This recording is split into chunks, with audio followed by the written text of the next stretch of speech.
Okay, good morning, everyone. Thank you for being with us this morning. I'm really excited today. We're doing something a little bit different.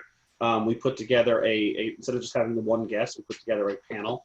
And I went through and I looked at some of the numbers over the last month or two since this has all started.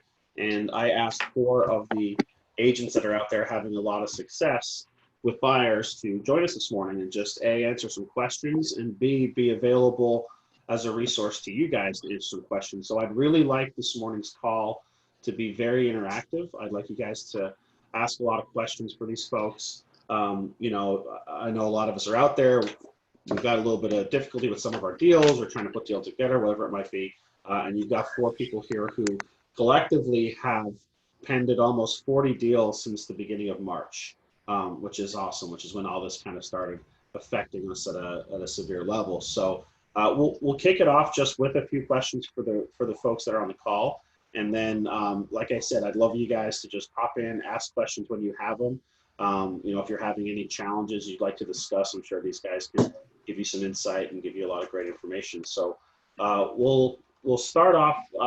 First question I'm going to ask is, what are you guys doing right now to make sure that the deals you already had in place are continuing or are coming to fruition? You know, you're bulletproofing those transactions. What types of things are you doing around those deals? So we'll start, ladies first. Molly, what about you?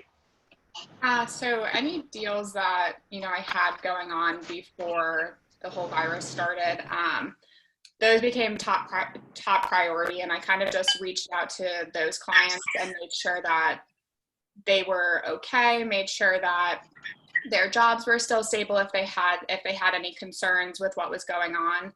If they, you know, had put a bunch of money in the stock market and lost all of that. So just really talking to them and making sure that they were okay and that they, you know, didn't need any help. And so once those were good, anything that, you know, I put under contract during this time, really, I made sure that we had a little bit of extra time for escrow. Because depending on what state the client was in, if they weren't in Florida, a lot of states started getting on lockdown early.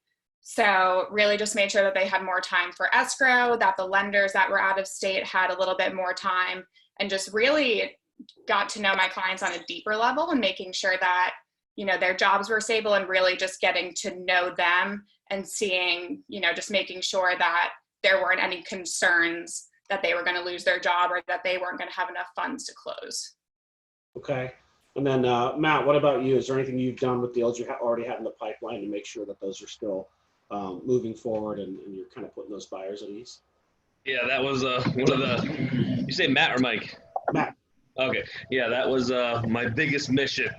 We had some great months and a lot of transactions. I'm like, oh man, this could be a great year. Then all of a sudden that happened. And it was like, holy crap, I had a call almost every day and calling that they go back and forth. And I had people like, oh, I feel good. And yeah, I'm good. And don't worry about me. And then all of a sudden I get a text, Matt, we got to talk. Oh, geez. So then I call them and then I straighten them out every time.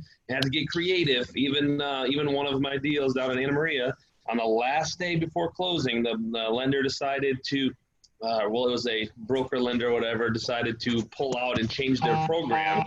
So we had to get creative, to say the least, and thank goodness that just closed a couple days ago with an owner financing for a portion. Then they're going to take it over. There's a lot of creativity that's been happening and making sure that people understand, say, we've been through things like this before. It's going to go away. It's just a matter of, you know, just keep talking and keep you know, let everybody know what's happening. You know, it's just it's, you got to be real about it and understand it's going to go away. Just got to make it through it.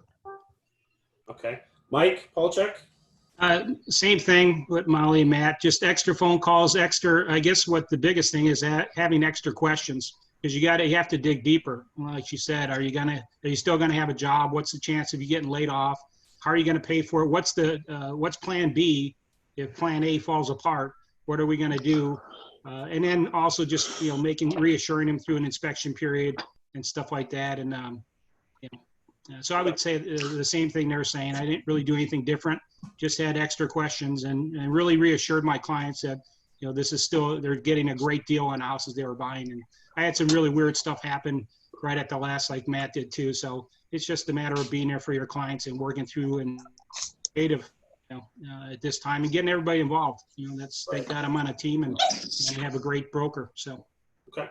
And Drew, the reason I left you to last is we talked a little bit on Friday, and you had mentioned you've been having conversations with some of your clients just around their mindset and their attitude towards the market and everything that's happening right now. Can you share a little bit about what those conversations that you're having, how you're reassuring them? Sure. Well, basically it boils down to I've established my degree in psychology during this whole time period. It's been a lot of education, like you said.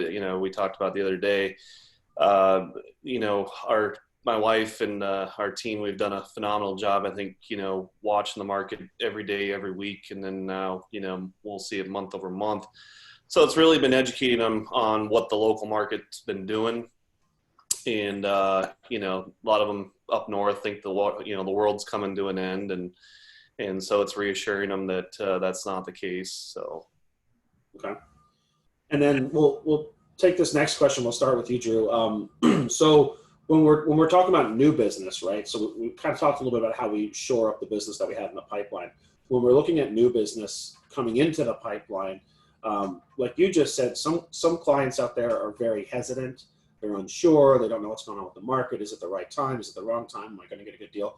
What are the conversations or scripts you're using to talk to people who are looking to get into the market now, to let them know that you don't want to wait? This is when you want to make your purchase. This is when you want to move forward. What do those conversations look like? Sure. Prior to most of these people, are obviously people that, I've been in communication for maybe the last 3, 6, even 12 months. Right. So, they've been hesitant because they, either they're saying that the prices continue going up or there's just not the inventory out there. So look, now's your chance to take advantage of a situation. And that's been kind of my pitch, is to take advantage of the situation. And that is how I have accomplished a few deals where they were, not believing, what I was telling them. And I said, listen, let's throw something out there, see what happens. And next thing you know it, they're feeling great about things because they scored a great deal. Okay. Matt, do you have anything to add to that around, those conversations you're having with buyers about why they should act now? Yeah, I have a line I've been using lately for a lot of my people that are like, I just don't know if it's the right time or not because of this. I think I should wait this out and everything. And I tell them, I say, here's the best thing I can give for an example. If you have the ability, if you're one of the lucky people that still has work, that still can buy a house, you're one of the people that are going to be able to take advantage of the situation for sure. I mean, think about, if somebody is selling their house right now, they may have to sell because they're moving. They may have to sell because they're transferring or doing something like that, or they have to sell because they're such a situation that they're in. So if you have the ability to buy, right now you may not have a multiple offer situation like we've been having on almost every deal. You may be able to go in a little bit lower than normal, and sure enough, it's happened a few times now where I couldn't even believe, I took a stab at it with them. I said, let's try this just because it's a crazy situation, and I know that there's some things going on, and sure enough, we've tried it and got deals that I've never thought would happen and never would have happened if it wasn't for this. Mike, do you have anything to add to that? I just, I've been also sending, because all the builders are sending us, hey, double incentives, 5% commission. So I copy, click, and paste those right over to my clients, because I did have probably about a half dozen buyers coming in for new builds. So I'm just like Matt. I'm like, listen, I know this is unprecedented times, but if you can get here in the next 30 to 40 days, you're going to get one of the greatest deals you're going to have. Because if you wait, then you're going to be just when the market comes back, the builders are going to drop their incentives. I said, so if you can buy now, we need to figure out how we can get you here, because there are some fantastic opportunities on inventory homes. So I think that's another way to push it, because I've been having great conversations with people that weren't even thinking about buying, and now they're saying, hey, Mike, give me a call in 2 months, because you sort of piqued my interest now about the market and what's going to happen. So that's a great point. I don't think we've had that brought up on any of our calls yet. That's an awesome win-win. I mean, those builders out there, they need to move this inventory, obviously for cash flow purposes. Your clients are going to get a better deal than they ever would have in a more competitive buyer market. And then, of course, you're going to get the extra commission the builders are offering. So it's a win for everybody. So I'm seeing 7% coming out now. Nice. What's great about it is you can just call the salesperson and they'll do the virtual walkthrough for you. I had a guy send me 2 of them yesterday. I'm like, they'll do all the work for you. All you got to do is forward it to your clients. I heard the other day Neil is talking about 8%ers on inventory. Wow. Awesome. So it sounds like we should be reaching out to our builder partners and saying, hey, what incentives do you have for my clients and what incentives do you have for realtors right now, and figuring out what's available out there. That's great. Record low rates. I mean, the rates is what's another thing too for people. That's one of the builders is offering another 1% buy down on top of the 10,000 in closing cost, on top of the price slash and a 5% commission. So again, for the few people like Drew said that can take advantage in this time frame, great opportunity. And then Molly, I don't want to leave you out. So Molly's in the unique situation of not only working with a lot of buyers right now, but she's a buyer. Molly's purchasing her first home, closing at the end of the week. Congratulations. So with your clients that you've had come into your pipeline after all this started, what are you doing to reassure them that this is the time to act? So I've actually had a lot of clients reach out during this time that I haven't talked to in a long time, or, we're on hold for like 6 months. And kind of going back to what Mike was saying with new construction, a lot of them wanted new construction. And so with all the deals going on now too, I'm kind of doing the same thing as Mike, and they're realizing that they can get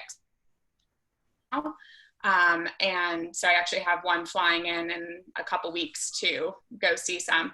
But really, I tell clients that, we don't love to take advantage of sellers. That's not, the idea, but we do see a lot of fear selling, especially when people have second or third homes.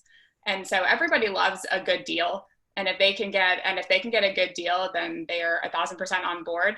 So, I mean, same thing as Matt too, they're like, okay, well, I'll buy this if I can get it for, X amount. And I'm like, well, normally you probably wouldn't be able to, but you probably can now. So we'll throw it out there. We'll see what they say. And, even if it just gets the negotiations started, that's great.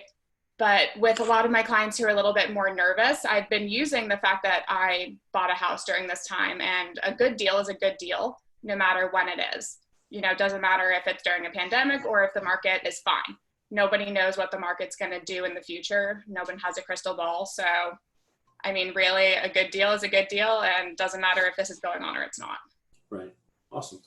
So we talked a little bit about deals you had already. We talked about some new deals coming into the pipeline. I'd like to talk for just a second before we open it up to the group around your activities that you guys are either refocusing on or doubling down on now that we're kind of in this shifting market when it comes to lead generation. So I'd like to hear a little bit about what each of you are doing around any extra activities. Are you just spending more time doing the same thing? Have you added new forms of lead gen? Are you digging back into the database, that sort of stuff? So Mike, let's start with you.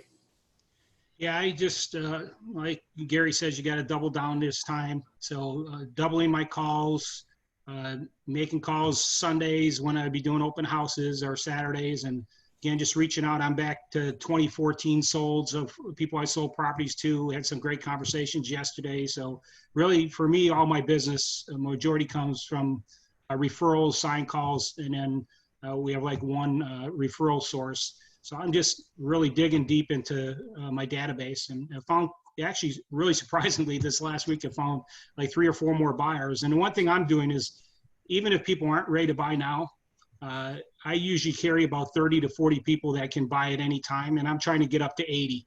Because if it is going to slow down the second quarter, then the third and fourth quarter, I want to have 100 buyers ready to buy so that I can make up for the lost ground.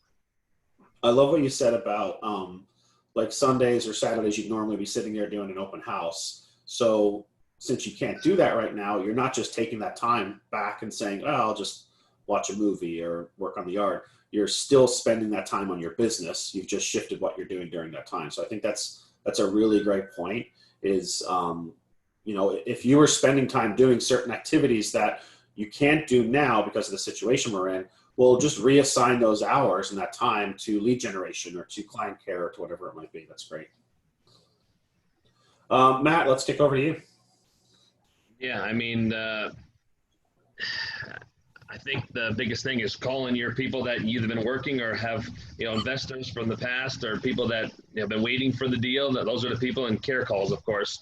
I've talked to a whole bunch of handful of people. Then, a lot of them are up north or stuck up north that wanted to come down. They want to know what's going on down here. I said, to be honest with you, you guys are maybe taking the bulk of it up there. It's, we're outside having a good old time, playing in the pool, everything else, and talking to them. And they're like, oh my goodness, we need to get down there. And then after talking to them, they may have, I got somebody else that's thinking of moving down too. I said, I use my same line. Right now with the rates and right now with what's going on, I mean, if you even think they're even in the remotely interested, let me reach out to them, at least say hi, introduce myself. And I'm not going to pressure them, but let me at least start talking to them. And then, I've talked to a couple people and actually asked the people that are thinking about maybe pulling the trigger before, anything, just with all the obviously digital walkthroughs and everything. Okay. And Drew, what about you when it comes down to your lead generation or your work on your database? I know Nikki said that you guys were digging into the database and going back to old leads from years ago and having a lot of success with that stuff. Yeah, that's correct. I've had some really good conversations with people that I thought were totally out of the market. Now are reconsidering. And maybe it wasn't so much just of, the what's going on. It was just timing. I had finally the chance to dig that deep and call those people that now are maybe a potential buyer this year or even coming year. Okay. And then Molly? Lead generation, new business, what are you doing around that? So basically, just doubling down on my database calls and calling every single person in my database. And then the people who I have conversations with are a little bit more nervous or, have a few more questions on it, just really focusing on them and making sure my notes are in there. And then I, for a couple of weeks, I excessively watched the news and listened to, people talk about what's going on in the market and looked at graphs and all that stuff. So anytime anyone was nervous or had questions, I was sending them information. So basically just taking the time to be informative and not be pushy. Because that just, I found that doesn't really work when people are scared. So just kind of being a source of information for them and just talking to them every single day, multiple times a week, and touching the important people. And a lot of the people are home, so we've had really good success with talking to our database more frequently than we usually do because they're actually answering the phone because they're bored. And even if they didn't want to talk to me before and they still don't want to talk to me, they are going to talk to me because they don't have anyone else to talk to. Awesome. So guys, I want everybody to, all four of you guys, when we get to the end, close with just kind of your number one recommendation you'd give everybody out there that's working with buyers or trying to work with buyers. So think about that for a minute. And while you guys think about that, I want to open it up to just questions from the group. We have a really good sized group. We got about 50 people on here. So if you guys have questions, please unmute yourself and chime on in. Hey, I've got a question for the group. For your newer business coming in with buyers, are you encouraging them to use local lenders rather than like the Wells Fargo BOAs where those have historically been nightmares anyway? Do you encourage your newer buyers now to work with local lenders? And here's why. I just had a deal actually with Wells Fargo up in Minneapolis. Now, do I disagree that the appraisal should have came in short? Yes, but not maybe $50,000 short. Yeah, I mean, I think we know that our lenders down here can get things done on time and we're not going to have problems. Appraisals are going quickly. Everything is happening quickly down here. That's not really the case for a lot of other states. And so I've, more than ever have been recommending that, they at least talk to our lenders down here, just so that, we always know that the deal is going smoothly and that the lender's not going to back out, the day before closing. I've been using a lot of Keller Mortgage, so and they've been great. They can close even last week, they're like, Mike, we can close it in 3 to 4 weeks. So they order the appraisal day one, or day two, it's been great. And then back up with, our local lenders, preferred vendors. I've had people recently, that wanted to use a bigger bank, and I told them not to. And it's something I've always done, so it's not like it's something new, because I always try to tell them to talk to somebody here. But like I said, more now, because I've been giving example. I always try to give examples, but there's more examples to give now. And I have only one person that decided to stay with the big bank, and they were swearing up a storm, and they even put in a review. Should have listened to Matt. This bank was a pain, and they pushed it. I told them, I said, they're going to call you and push this too. They pushed it, asked for a 20-day extension after only 10 days in on the 30-day close. I'm like, what's going on right now? It was insane. Then they asked for another one, and then like, oh my God, Matt, we should have did this, And that was the only person that stayed with them. And yeah, because they don't care. They're you can't get a hold of them, and the big banks it's just ridiculous to try to deal with them. Well, one of the big things with the big banks right now is they were overwhelmed initially with all the refi business. Wells Fargo, I know in the very beginning, they actually artificially raised the rate to deter any new business. So I was being told at minimum 45 to 60 days. And at that point, I'm not sure they really cared if they got the business or not. Right. So I have a question from somebody in the chat. Bruce Heron said his mic isn't working, so he asked me to ask this question. So I know some of you guys on your teams do, a combination of database, organic lead gen, but also internet leads. We've already talked a lot about database. Bruce is curious as to your internet leads. If you are getting internet leads like Realtor.com or anything, how are those performing? Same as before? Has that shifted at all? What's that look like? I mean, for us, there was a little downfall on any leads, for Realtor.com or Zillow or internet or anything. It was definitely when it first hit, when everybody was like had that initial shock, things went down. But to be honest, things have been picking back up like crazy again. That's how we know people around the country are starting to really understand what's going on, I think, and see that it's not as bad as it's being portrayed potentially. And I know a lot of people are at home, and they could just be have thought about buying a house. They could be somewhere in Colorado or somewhere up north, and they're just like bored. So they're looking online. So they're submitting inquiries that way. But those are either buyers now or will be buyers. So those are good nurture ones, or some of them have, talking and doing the video walkthroughs, and they buy sight unseen and go from there. It's picking up big time. Yeah, we don't buy any. So it's all been database, sign calls, and for us. Okay. Awesome. Does anyone else have a question, guys? I see a lot of people out there that have told me, they're worried about their deal. They're trying to get their deal to come together. These are the people you want to ask those questions to, guys. Hey, everyone. Carolyn here. Good morning. Hey, hi. What is the biggest objection that you're seeing from your buyers, and what is a script that you're using to overcome it? Drew? I think the biggest worry is the market's going to go down even more, so let's hold off. Let's see what happens. So it's, inform them, no, I don't see this, going down to a point where, maybe we lose 10%, in home values. I think it's one of those things where, because of inventory is so low, your buyers can take advantage of the situation. And, once we get through this, the market will rebound and get back to normal. So it's educating them really about, because a lot of people from up north, right, they're just assuming what's going on here, and, they're relating it to the past in 2008. So. Okay, awesome. Yeah, I think education, and then, the feel, felt, found would be the script. Hey, I understand how you feel. I would feel the same way. And like Drew just said, back in 2008, it was an economic disaster, but we're not in that kind of disaster right now. This is a health crisis. So, all our economists are not expecting the housing values to go down.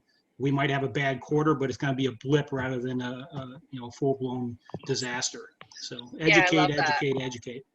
And just the confidence, the way that you're exuding the confidence when you say it is a big point too. Yeah. And Laura said in the chat that she has a bunch of scripts focused around objections that are coming up because of COVID that she'll send me, and then I can just share those with everybody. So we'll put those on the Facebook group or get them emailed out or something. Thank you, Laura. Anybody else have any questions, guys? We've got about 3 minutes left. I want to give our panel time to give us each, a takeaway to take with us, but we probably have time for one more question. I got a quickie question. Are you folks finding that that more and more sellers are compromising, or are they still kind of trying to hold their price, feeling that they don't want to be penalized simply because of the coronavirus? I mean, are you finding that they are compromising, or where is that? I feel like the majority of them, yeah, they're taking a bird in hand and working with it. However, I did have one yesterday that acted like there was nothing going on in the world and held to a full asking price and wanted the lease back at no cost. So there are a few out there that I guess haven't really paid much attention to what's going on, I guess. And for us, I mean, our last 2 listings we had multiple offers, and things are still moving. It's both sold for very close to full ask. I think one was full, one was just under.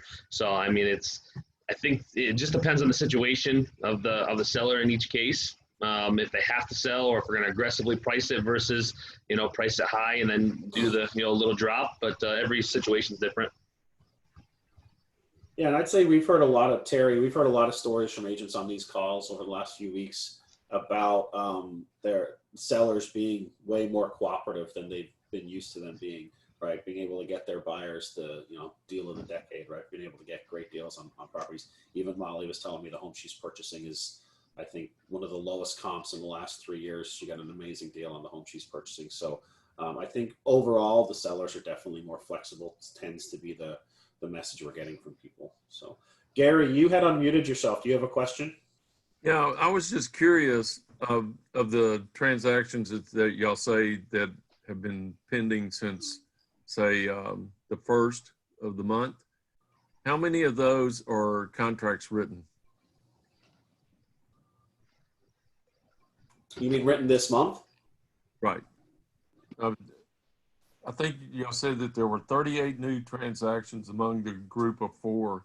I'm just wondering. No, what I said is they've put 38 pending since March 1st. So in the last 5-6 weeks, 7 weeks now. And I think contracts written, when I looked at the numbers, was even higher than that, because obviously not every contract written is accepted. Laura, you probably know the numbers for your team better than anyone, so maybe you could answer that. Yeah, so since March 1st, we've put as a total, as a team, 13 homes pending under contract. 2 of them were our listings, and we've taken a total of 7 listings since this started. And we have 2 more coming this week. So honestly, I think it's been good. It's a little bit slow, but I mean, with the activities that we're doing, we've been able to kind of keep up with what kind of our production has been. We're on track to meet goal for this quarter. Okay. Mike or Joanne, what about you guys? How's your written contract activity? Mine's been good. Obviously, it's down since this last month. And last week was the first week I didn't get an offer under contract in some way. So every other week, I wrote 3 offers last week. I had a couple. Nothing on the couple of listings I carry, but overall, I've been really satisfied. Like I said, I've got a couple more buyers that I'm averaging about 5, adding 3 to 5 buyers a week to my pipeline. So to me, it's like, hey, if you don't want to buy now, at least you're buying this year. That's a win to me. So. Joanne, you unmuted yourself. Did you have something to add? Yeah, I'll just say that we're seeing people flying in to see just one property. So talking about how that's going to happen, where they're coming from, if they're going to self-quarantine, but they say they want to see it in the next couple of days. So we're actually, this is on the listing that Mike's got up behind him, that people are flying in specifically to see one home. So congratulations. I just think this, I'm just going to say, I think this was one of the best panels we've had. And looking at the number of participants, it was really well attended. So way to go, you guys. We have so much talent just right here. Yeah, I agree. Let's finish up, guys. I want each of the 4 of you, just to leave the group with, what's the number one thing you'd recommend that agents should be doing right now, whether it's more lead gen or, like Mike said, twice as many calls or bulletproofing your transactions. What's the one piece of advice you'd give everybody to really dig their heels in and get focused on their business right now. Drew, can we start with you? Sure. I think it boils down really to the basics, and that's doubling down, tripling down on your lead gen. What most people are going to see is that what you're doing today is going to probably pan out in Q3 and Q4. We can scratch up probably Q2 as a wash and look forward to Q3 and Q4. Okay. Matt? Yeah, I mean, really just knowing how to be positive. And I think that everybody is seeing on the news, because a lot of people watch the news, especially people up north, the curve, right? I think we're on the downside, and telling people to take advantage of it now before it shoots right back up. If you want to take advantage of it now, and it seems like it's getting people off the thing, running record low rates. I mean, it's the perfect time for if you can still buy, it's the time. Let's do this. Yeah. And then Mike? Yeah, I agree with Matt 100%. I'm like, man, this is the best time to buy. I'm so excited about it and to make calls. I think two things. Don't forget about your pipeline. I know Molly had said it, I think, but I'm really making sure twice a month on the people that were supposed to buy or still want to buy. I'm touching base, reassuring them, sending them information. And then again, for me, I'm trying to double my pipeline so that, again, if they can't buy now or from New York, New Jersey, and they can't get out when they can, I want to be the person that they're calling. So. All right, and let's finish up with Miss Molly. What do you got for us? Yeah, I mean, the same thing that everyone else is saying, just, I'm really talking to my clients, more than I ever have before, almost to the point where they're probably starting to get annoyed with me because I'm talking to them so much. But just really actually listening to them and listening to what they have to say. Because a lot of times, I'm sure a lot of us are guilty of, already having in our head what we're going to say the second the client starts talking.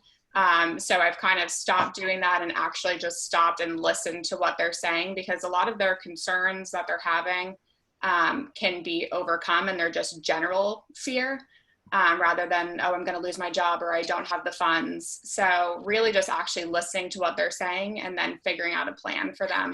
So that's kind of what I've been doing. That's awesome. I love that. Thank you. All right, guys. So yeah, I agree with Joanne. Awesome panel today. I hope you all learned so much. Laura's going to send me some of those scripts and things that I can share with you guys around COVID. I know we had a couple questions with that. I wanted to thank everybody that helped us out today. Molly, Mike, Drew, Matt, thank you so much. You guys are doing a great job. I'm sure none of them will mind if you reach out to them with any other questions you guys have. Congratulations to Molly on your first home. We're all excited for you. And we will see you all tomorrow's call at 8:30. So you all have a great day. Go call your database. Thank you. Bye. See ya.